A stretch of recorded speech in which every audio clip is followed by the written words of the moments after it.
हालू नका. हा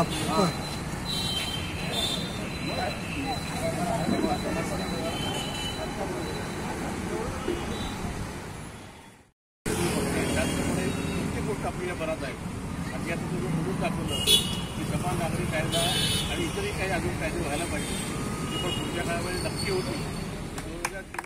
2023 राष्ट्रमुक्त हे जेव्हा आम्ही म्हणायला लागलो कृती करायला लागलो तेव्हा आमचा याचा विरोध हा कमी झाला. म्हणून पुन्हा एकदा सांगायला लागतं की हिंदू हा राष्ट्रधर्म आहे, एकता हा समाज धर्म आहे. याच्यासाठी उभा राहिलेली नाही फोटो येत नाही. आडवे आडवे हा फोटो यायला पाहिजे. पाठीमागचा मागचा फोटो यायला पाहिजे. बॅनर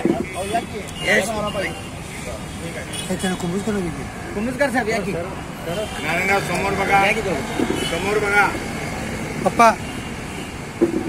जरा जरा 1 मिनिट. हा घ्या सगळ्यांना. येस मागे जाऊन घे सगळ्या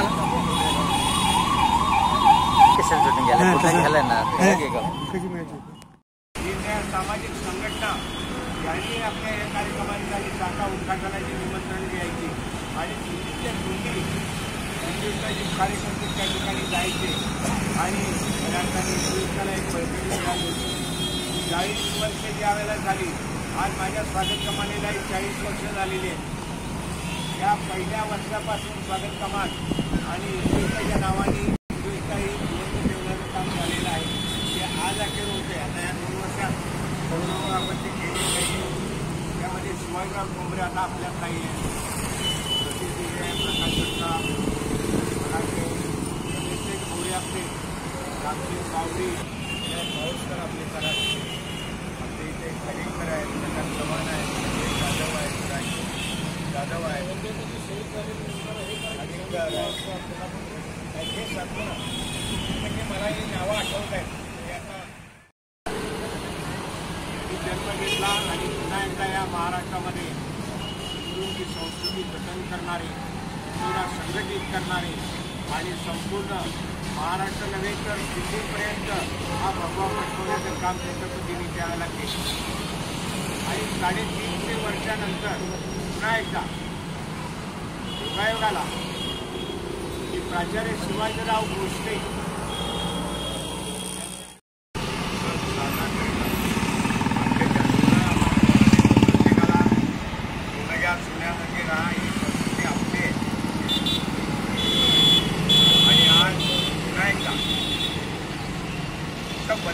खोलीमध्ये आणि 32 मैदानामध्ये तिथं आमचं शिवतीर्थ आहे.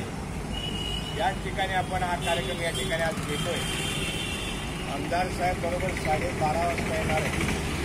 त्यामुळे वेळ होऊ नये म्हणून आपण प्राथमिक कार्यक्रमाची सुरुवात या ठिकाणी करत आहोत. मला आठवते मध्ये सांगलीमधून हे वादळ निर्माण झालं. हिंदुत्व आंदोलनाची सुरुवात त्या ठिकाणी झालेली आहे. आज मला आनंद होतोय की बरीचशी मंडळी, बरेचसे चेहरे हिंदुत्वाच्या स्थापनेमध्ये होते. भारतातल्या अनेक राज्यामध्ये, जिल्ह्यामधून आणि आता उत्तर प्रदेश, मध्य प्रदेशपर्यंत आमचे रामसिंग बावरे असतील किंवा आमचे इतर सहकारी असतील, यांनी हिंदुत्वाचं आता काम वाढवलेलं आहे. दरम्यानच्या काळामध्ये थोडं हिंदुत्व आंदोलनाचं काम शिथिल झालं होतं, दंड झालेला आहे. पण आता दीपक ढवळे आणि अरुण मोदक संपादक, कार्यकारी संपादक यांनी नव्या जोमाने पुन्हा हिंदुत्वाच्या कामाला एक नवा आवाज देण्याचं काम, नवा आयाम करण्याचं काम, आवाज हिंदुत्वाचा या साप्ताहिकीच्या माध्यमातून आपण या ठिकाणी करणार आहोत. मला आठवतंय